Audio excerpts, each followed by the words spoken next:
Hi, my name's Tessa and I'm from Folkestone. I'm a chef, so I was working in a restaurant before lockdown. And my bosses were sitting on the fence, not wanting to shut the restaurant down because of financial reasons, watching what was going on in the world and thinking, hold on, are you people actually going to recognise this? Recognise what's going on in the world? Then all of a sudden, one day, we were called to the restaurant and told, that's it, we're locking down. We've got to shut the restaurant. So it was a big rush to put all our produce away and try and close the restaurant down.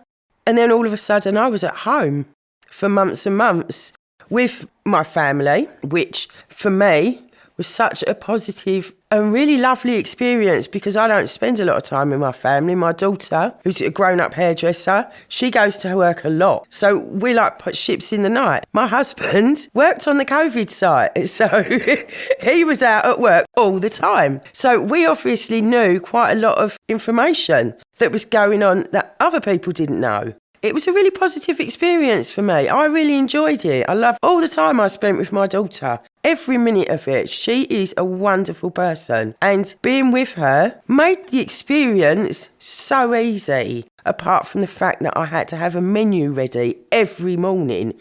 We'd get through breakfast and just before lunch she'd say, what's for lunch and tea tonight and dinner tonight then, Mum? Are you making a cake? And this went on for weeks and weeks and weeks. So obviously we put lockdown weight on, but it was really lovely. I'm from London, so reaching out to family up there, everybody was locked down. My dad had dementia and was in a home. So my mum was suffering in a really different way to me. Watching everybody else's experience, I felt like a fraud because I wasn't having that bad experience. And the clapping and everything. On this street, which is a large street and most people work, you don't see many people, you don't see your neighbours. But when we were all clapping, sitting out, leaning out of our window or on a nice day downstairs, we'd all talk to each other. The people that live next door, we've lived next door to them for years, and they was leaning out of their window going, hi neighbours, and meeting people that we hadn't met before. And we've got a carer that lives downstairs, so she used to come out and we'd clap for her because she worked all through it as well. I did feel like a fraud because I wasn't suffering like other people. Yes, it was monotonous at times and a little bit boring. I watched stuff on TV that I wouldn't normally watch. I think I'm Folkestone's expert on Bigfoot now and Skinwalker Ranch. And, I watched things like that just for something different and wow, what else is going on in the world? Let's have a look outside. Everything changed on that day, didn't it? On the day after lockdown, everything changed for everybody. The way we shop, the way we see other people, the way we do things, and it's still now being felt. But what's really nice that I did notice in the community, people were looking after each other at first. I did notice that. And when you're standing outside Sainsbury's in the queue, a lot of older people were being looked after and, would you like to go in front of me and stuff like that. Then when the government started talking about grassing your neighbours up and stuff, things really changed. People were kind of looking at each other sideways and, have you got that person going in your house? And why are you doing that? And hold on, this is going on. And I just thought, wow. It was a real change, a real shift in direction. Everybody was out for themselves when it first happened, we all wanted to help each other. And then all of a sudden, that stopped.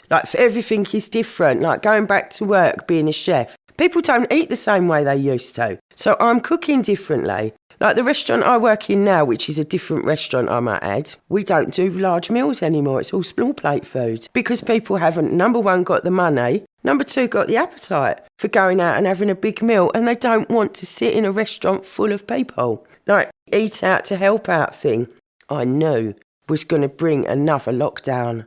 And it did, and it brought more pressure and more money worries as well. I mean, the government telling everybody that this thing was going to help everybody out, and it just made it all worse. And it's still being felt now. Nothing is ever going to be the same again. We've had so many things happen over the past 3-4 years. I felt like we were a lab test for a lot of it. Obviously, we were a lab test because this is something that's never happened in our lifetime once again. But we were really under scrutiny. That didn't feel right to me. Things were hard enough as it was. I'm going to talk about the doctors. I mean, anybody in this town, you can't even get into a doctor's now. If you're sick, you can't get into a doctor's. That's another thing that COVID has changed for the worse, I suppose. My dad passed away. It wasn't the actual lockdown. We could have 30 people at his funeral. But still that was felt. My dad's Irish, so he comes from a big family. So there was family that couldn't come to the funeral, which wouldn't usually happen. And then we couldn't have, with the Irish, you couldn't have his wake afterwards, which again is breaking tradition, breaking from tradition that what we would normally do. We'd have a big knees up and being a big Irish family. That couldn't happen because of COVID. So much has changed because of COVID. Even the way we shop, the way we go shopping, the stuff we buy. Being a chef, I've always washed my hands and all that. Now, you see people with the anti-bac gels and all that, and I really actually know what they're doing with it and know that, hold on, I've got to wash my hands here, there, Whereas a lot of people never used to do stuff like that. Things have changed so much. I don't know if it's for the better or not. I can't decide.